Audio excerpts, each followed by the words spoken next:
Assalamualaikum warahmatullahi wabarakatuh. Alhamdulillah wassalatu wassalamu ala Rasulillah Sayyidina Muhammad ibni Abdillah wa ala alihi wa sahbihi wa mawalah amma ba'du.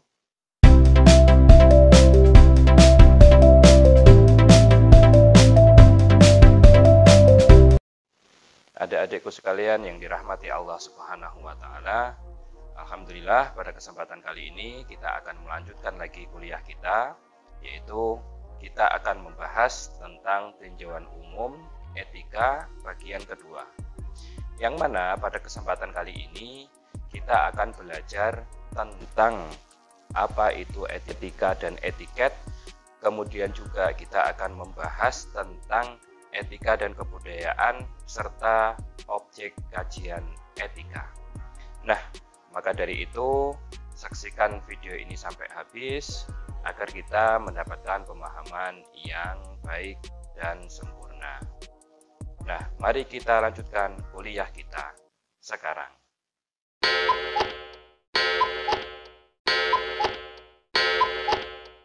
Nah, sekarang kita membahas tentang tinjauan umum etika ya, bagian kedua, yang mana ini adalah lanjutan dari yang kemarin, dan sengaja saya bagi dua karena memang pembahasannya sebenarnya itu sangat panjang sekali ya.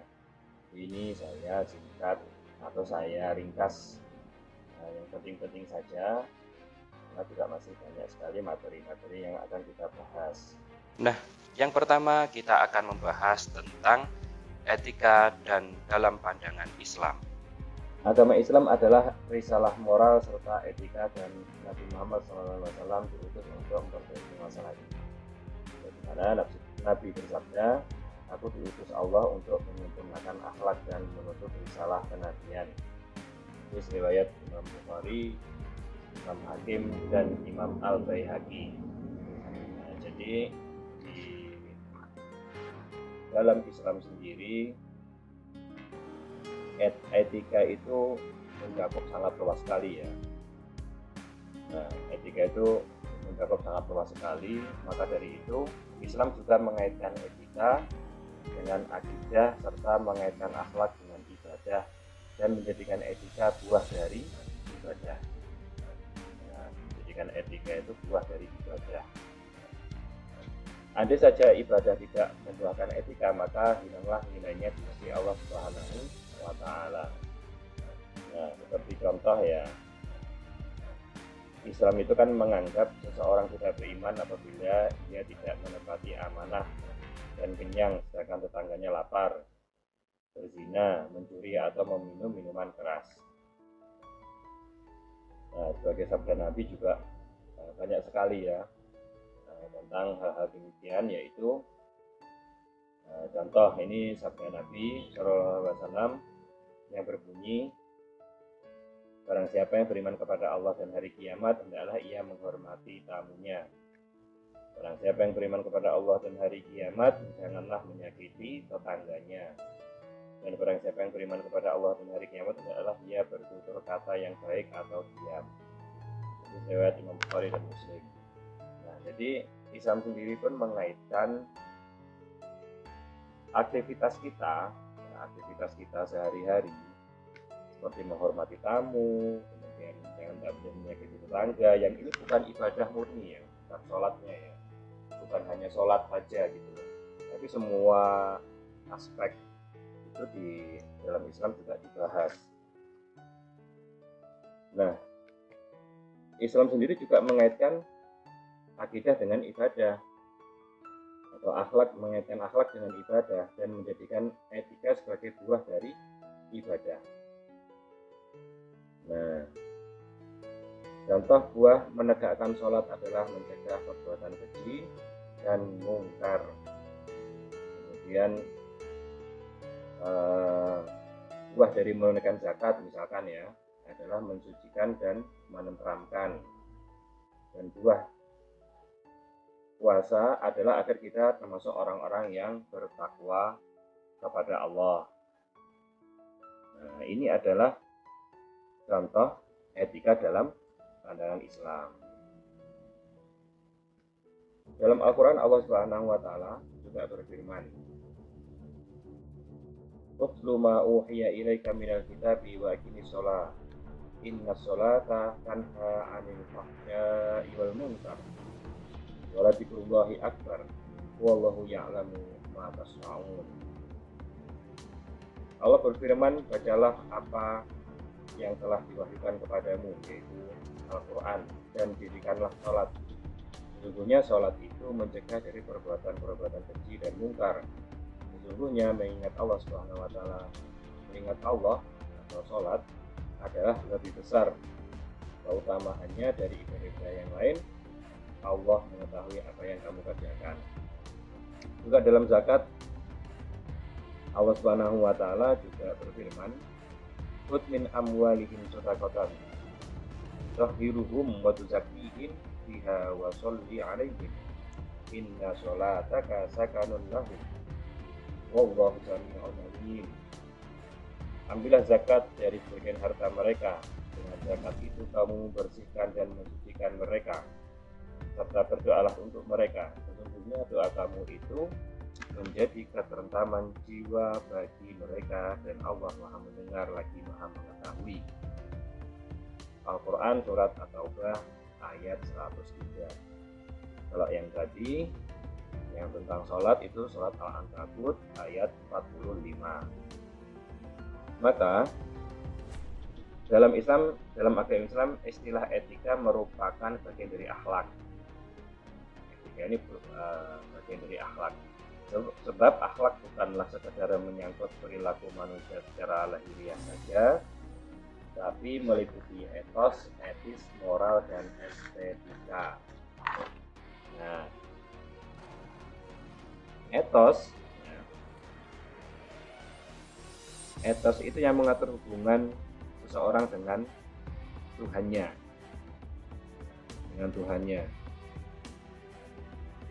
serta menjadi kelengkapan seperti terhadap Rasul-Rasul Allah, kitab-kitab Allah, intinya yang berkaitan dengan Allah Subhanahu wa Ta'ala, itu etos. Kalau yang etis itu yang mengatur sikap seseorang terhadap diri sendiri dan sesamanya dalam kegiatan kehidupan sehari-hari. Di dalam Islam itu kan diajarkan semua ya. Kemudian moral yang mengatur hubungan dengan sesama, seperti berlainan jenis atau menyangkut kehormatan dia pribadi. Jadi bagaimana kita diatur pergaulannya dengan seorang perempuan, masalah aurat, dan lain sebagainya. Kemudian kalau estetika adalah rasa keindahan yang mendorong seseorang untuk meningkatkan keadaan diri serta lingkungannya agar lebih indah dan menuju kesempurnaan, yaitu dengan menghiasi dengan sifat-sifat baik ya, pemaaf, sabar, saling senang membantu, tersenyum, kemudian dan lain sebagainya. Jadi pensucian diri, kemudian kita peka terhadap lingkungan. Kemudian selanjutnya kita akan membahas tentang ciri-ciri etika dalam Islam. Bagaimana sih ciri-ciri etika dalam Islam itu? Menurut Haidar Bakir, bagaimana dikutip oleh Muhammad Nuh, ciri-ciri etika Islam sebagai berikut. Islam berpihak pada teori tentang etika bersifat fitri. Artinya semua manusia pada hakikatnya baik, muslim maupun non-muslim, baik muslim ataupun non-muslim memiliki pengetahuan fitri tentang baik dan buruk. Nah, jadi sebenarnya manusia itu ya secara naluriah alami ya, naluri alamiahnya itu ya tahu mana baik mana buruk, itu dia tahu secara umum itu dia tahu. Nah, disinilah letak titik temu ya antara filsafat Islam dengan pandangan filsafat Yunani era Socrates, Plato, Kant, dan masa modern. Jadi memang manusia itu secara naluri alamiahnya itu sudah diberikan oleh Allah Subhanahu wa Ta'ala mana baik dan buruk. Walaupun memang itu landasannya itu adalah rasio, maksudnya akalnya dia itu landasannya. Misalkan kalau berteriak-teriak di luar rumah mengganggu tetangga itu ya nggak baik. Itu semua orang juga merasa begitu, merasa terganggu nanti. Nah, atau buang sampah sembarangan itu juga tidak baik. Itu sudah menjadi sesuatu fitrah bagi manusia. Kemudian moralitas dalam Islam didasarkan pada keadilan. Nah, keadilan itu maksudnya gimana? Meletakkan sesuatu pada tempatnya, pada porsinya. Nah, jadi meletakkan sesuatu pada porsinya. Kalau makan ya jangan makan semuanya. Jadi ya pada porsinya. Misalkan dia suka minum teh, tapi dia dipaksa minum susu, ya bukan bukan porsinya gitu loh. Jadi yang namanya adil itu menempatkan sesuatu pada tempatnya.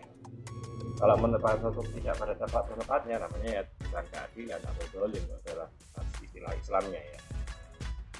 Kemudian yang ketiga, tindakan etis ini dipercayai pada puncaknya akan menghasilkan kebahagiaan bagi pelakunya.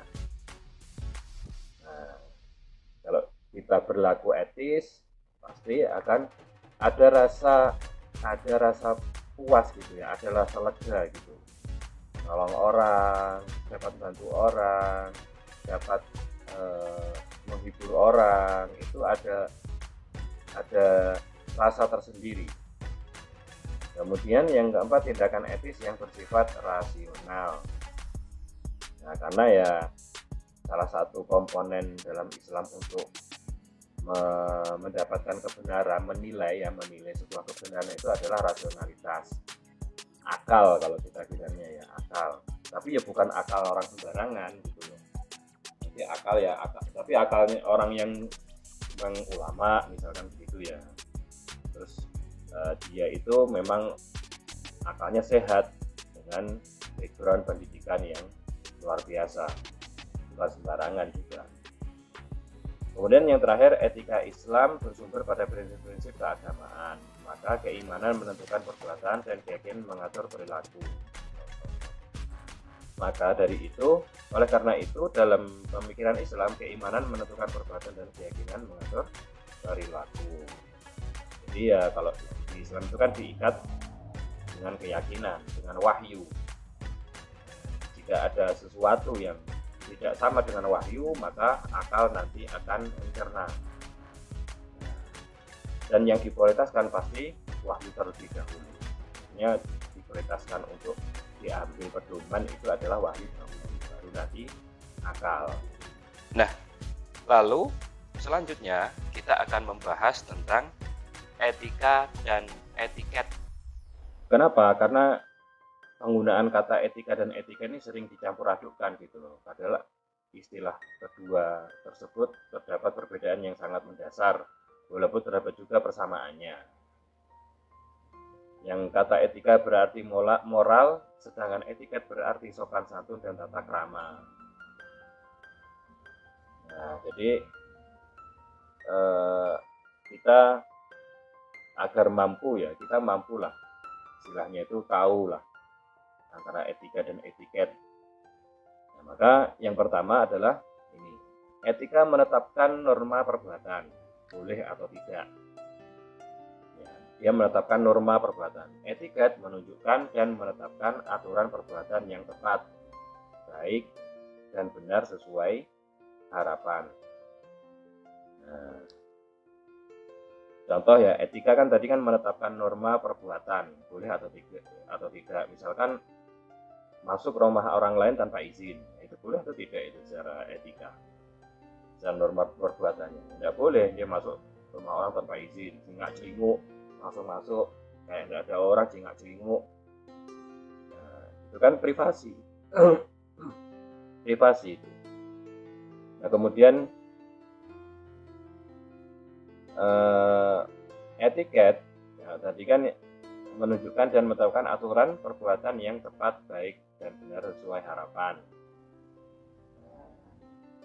Jadi yang jadi persoalan bukan bagaimana cara masuki rumah itu gitu loh, tapi karena nggak ada izin, karena itu adalah ranah pribadi. Kemudian yang kedua, etika berlaku tidak bergantung dengan ada tidaknya orang lain. Jadi etika itu tidak bergantung ada tidaknya orang lain. Contohnya tadi masuk rumah itu, secara etika ada orangnya atau enggak, ya enggak boleh tetap. Ketahuan atau enggak, ya enggak boleh. Karena enggak ada izin. Contoh juga, misalkan ada etikanya gitu, kita dilarang untuk mencuri misalnya. Dilarang mencuri. Ada atau enggak ada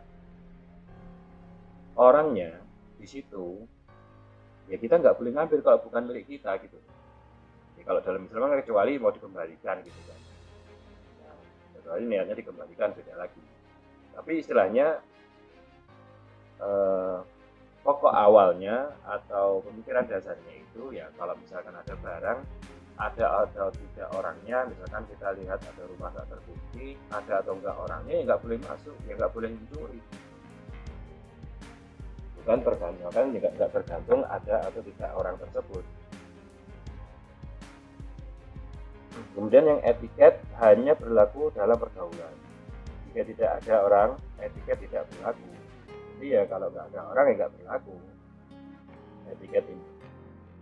Misalkan ini makan nggak pakai baju, dan makan nggak pakai baju. Nah, kalau secara etiket ya oke saja, silakan gitu. Makan nggak pakai baju mungkin di rumah sendiri misalkan kan.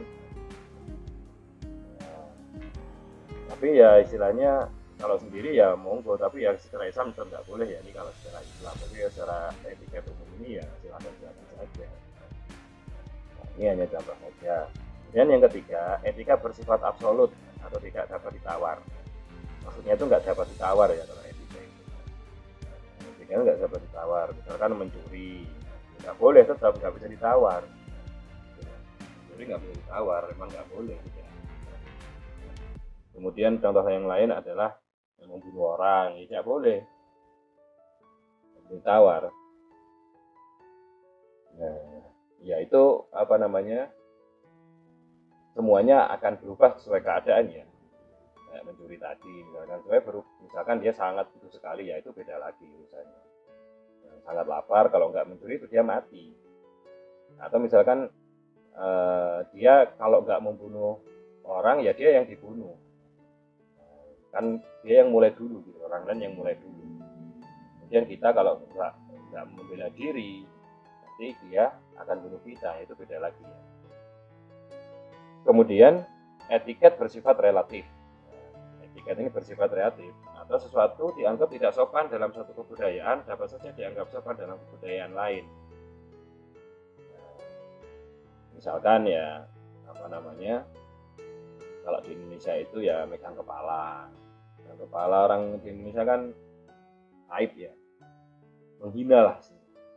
Tapi kalau di luar, di barat misalkan, tidak apa-apa, megang kepala, tidak apa-apa. Dan yang seperti itulah yang hampir-hampir sama seperti itu. Kemudian yang keempat, etika memandang orang dari dalam atau batin.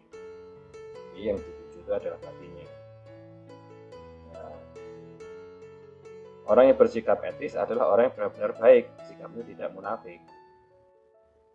Nah, etika itu yang dipandang itu adalah dalam dirinya. Sedangkan etiket itu memandang orang dari segi luar atau lahiriahnya saja. Nah, seperti ya sopan dan halus, tutur katanya halus, walaupun dalam dirinya itu hanya pura-pura. Nah, itu ya bukan dipandang ya dipandang luarnya saja gitu. Dipandang luarnya saja, kayaknya orangnya soleh ini, dan kayaknya solehah ini, nggak taunya di dalamnya kalau sendirian nggak tahu ngapain aja, atau dibalik itu ngapain aja. Itu intinya etiket itu memandang orang dari lahiriahnya. Lahiriahnya itu bagus ya bagus, walaupun dia di hatinya itu banyak menyimpan keburukan. Kemudian selanjutnya, adalah etika dan kebudayaan. Budaya atau kebudayaan adalah hasil cipta, rasa, dan karsa manusia. Manusia beretika akan menghasilkan budaya yang memiliki etik pula. Etika berbudaya mengandung tuntunan atau keharusan bahwa budaya yang diciptakan manusia berisi nilai-nilai etik dan bersifat universal. Nah, budaya yang memiliki budaya yang memiliki nilai-nilai etik adalah budaya yang mampu menjaga, mempertahankan, bahkan mampu mengangkat harkat dan martabat manusia itu sendiri. Nah, untuk menentukan apakah satu budaya yang dihasilkan dapat memenuhi atau malah menyimpang dari nilai-nilai etik, tergantung dari pemahaman atau ideologi yang diyakini masyarakat mendukung kebudayaan tersebut. Nah, karena apa? Karena berlakunya nilai-nilai etik bersifat universal dapat dipengaruhi oleh ideologi masyarakat. Contoh budaya perilaku berduaan di jalan, seperti muda-mudi lah, pacaran lah, bahkan bermesraan di depan umum. Dan secara masyarakat individual menyatakan bahwa demikian bukanlah perilaku yang etis, tidak etis kayak gitu. Dan tapi akan ada sebagian orang atau masyarakat yang berpandangan hal tersebut merupakan penyimpangan etik. Nah, jadi ya ini contohnya ini yang ada di kehidupan kita sehari-hari. Jadi kita bisa mencerna, bisa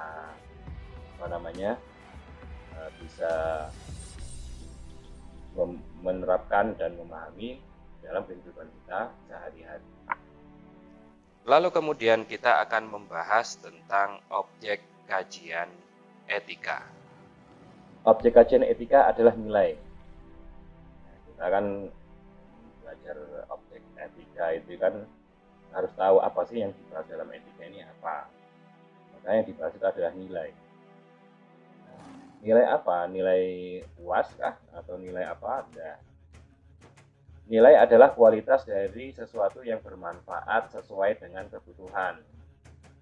Nah, kualitas dari sesuatu yang bermanfaat sesuai dengan kebutuhan atau kepentingan manusia baik lahir ataupun batin.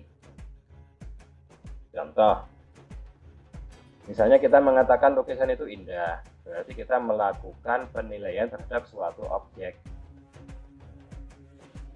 Misalkan berarti menilai sesuatu, ya rumah itu bagus, nah, terus misalkan mobil itu bagus, kita kan menilai dalam suatu objek. Ukurannya adalah kemanfaatan bagi kepentingan manusia. Nah, ukuran kita anggap itu bagus, kita anggap itu istimewa, kita anggap itu indah, kan tergantung manfaatnya bagi kita.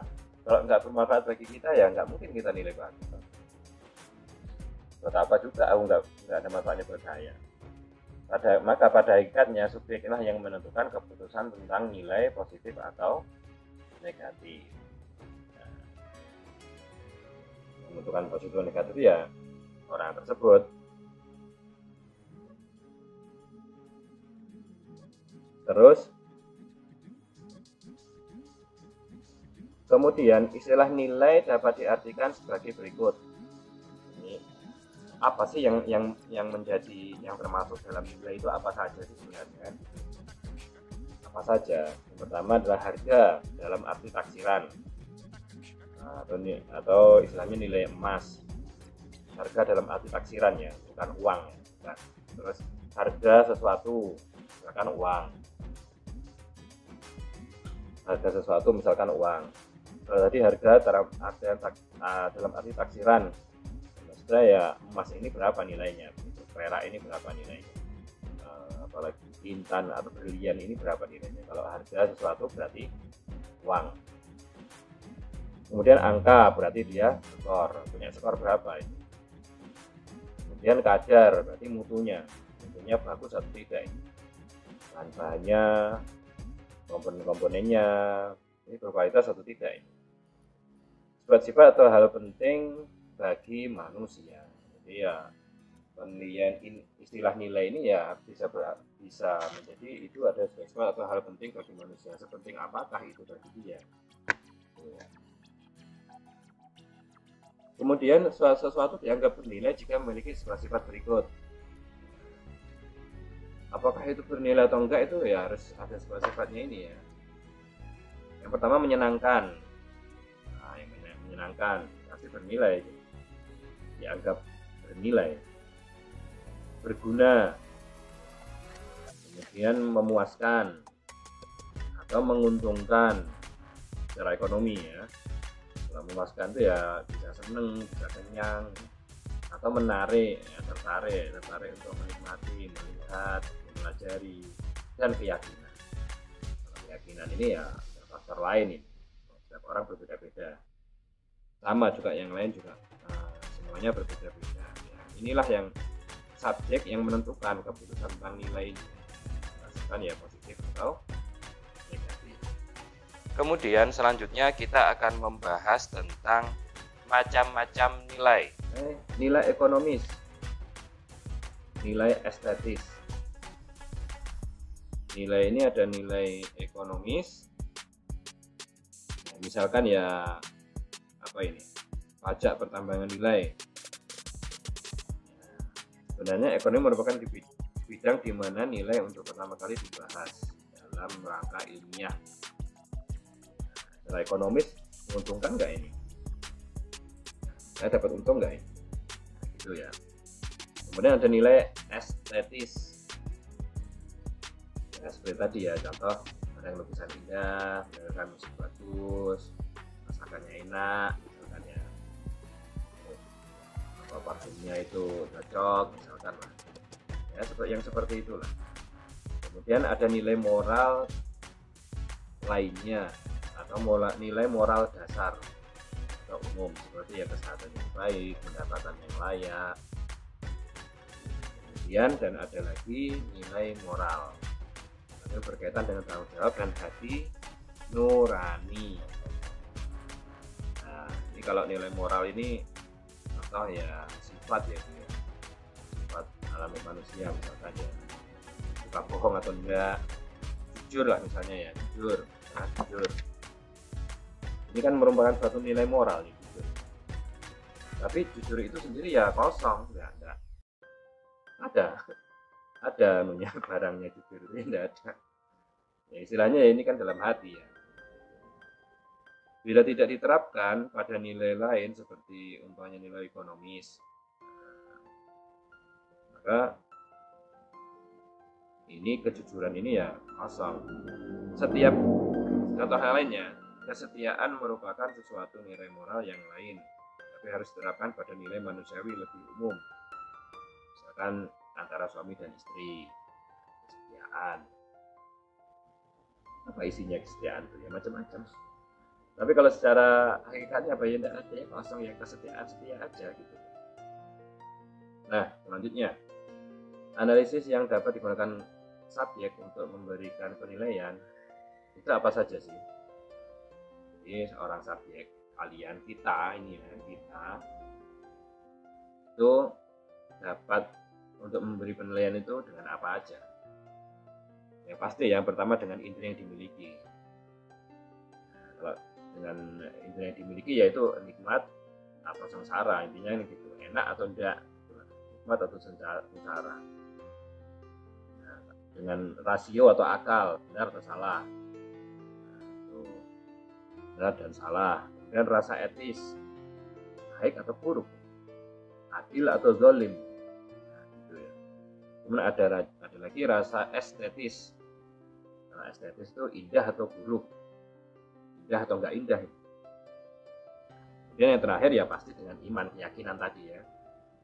Keyakinan itu ya itu berarti ya suci atau kotor, suci atau najis, gitu. Jadi kita sebagai subjek itu dapat memberikan penilaian dengan apa saja ya, dengan ini indera, rasio atau akal, kemudian rasa etis, rasa estetis, atau iman, atau yang terakhir dan yaitu iman atau keyakinan. Nah, kemudian terakhir kita akan membahas kesimpulan antara apa itu etika dan moral. Jadi setelah sekian lama kita berbicara tentang etika ya, bicara tentang etika dan juga moral, yang mana nanti pada pertemuan selanjutnya ada juga kita belajar tentang moralitas. Saya yakin masih banyak yang bingung juga membedakan antara etika dan moral, karena ya hampir-hampir sama. Kemudian ya kalau kita nggak cermat menilai itu ya mengiranya itu sama, padahal berbeda dalam beberapa aspek. Nah, contoh-contoh yang diberikan juga kita memilihnya itu susah gitu. Kita mengambil intinya itu yang mana sih? Kadang kalau awal-awal belajar kalau yang fokus dia memang terbiasa mengkaji hal-hal yang serupa-serupa. Nah, langsung saja ini ya. Yang terakhir adalah kita membahas etika dan moral, itu berbeda. Yang pertama, sumbernya etika, penilaian akal atau filsafat atau aturan dari sebuah kelompok. Jadi ya, etika ini sudah tertulis dalam sebuah kelompok fungsional, misalkan ya kode etik kayak gitu ya. Dan sudah tertulis. Nah, kalau nggak mau ya itu sudah kamu harus ikuti. Kemudian selanjutnya adalah moral. Kalau moral itu sumbernya penilaian akal atau daerah sekitar atau budaya. Jadi kebudayaannya di sini gimana? Biasanya gimana di sini? Nggak mikir akal.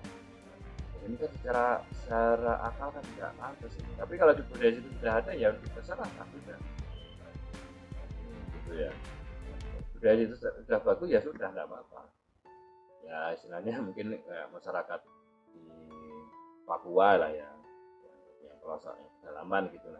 Ini bukan menghina ya, enggak, ini bukan rasis bukan. Kan mereka istilahnya kalau pakai pakaian bagaimana kan begitu kan.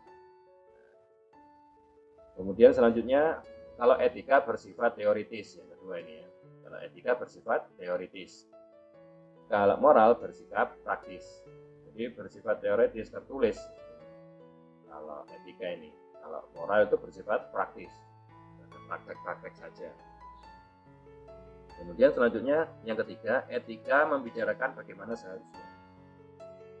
Seharusnya begini, bagaimana seharusnya? Seharusnya begini. Kalau moral itu membicarakan bagaimana adanya. Ya, adanya begini.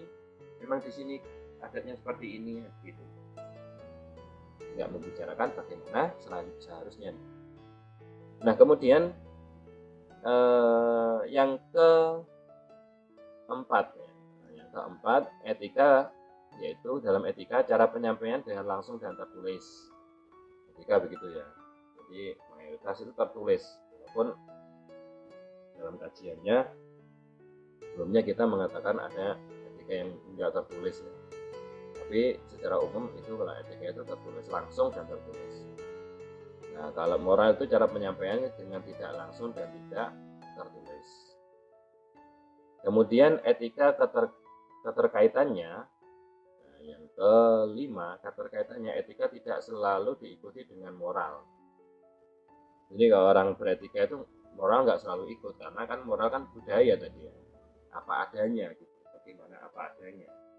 Sedangkan moral keterkaitannya, moral itu selalu diikuti dengan etika. Kalau moral itu pasti etika ya, ikut masuk di etika. Tapi kalau kita ngomongin etika belum tentu moral itu masuk.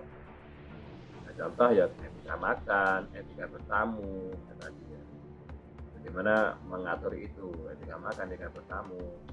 Nah, kalau yang moral, contohnya ya pelecehan seksual, menghina orang lain di depan umum, mengembalikan barang temuan, seperti tadi kan dia menemukan atau ada barang nggak ada orangnya dan lain sebagainya. Nah, inilah sedikit penjelasan tentang etika dan moral. Maka semoga dengan ini kita ada sedikit pencerahan jika memang belum paham atau dan lain sebagainya, dapat merujuk mencari artikel-artikel di internet atau di YouTube penjelasan pelajaran yang lain tentang etika dan moral. Nah, inilah kuliah kita pada pertemuan kali ini. Semoga dapat menjadikan sarana pemahaman dan ilmu tambahan bagi adik-adik sekalian. Jangan lupa terus dan tetap semangat untuk menjalankan kuliah secara online. Semoga kalian mendapatkan ilmu yang bermanfaat dan mendapatkan apa yang kalian cita-citakan. Akhirul kalam, assalamualaikum warahmatullahi wabarakatuh.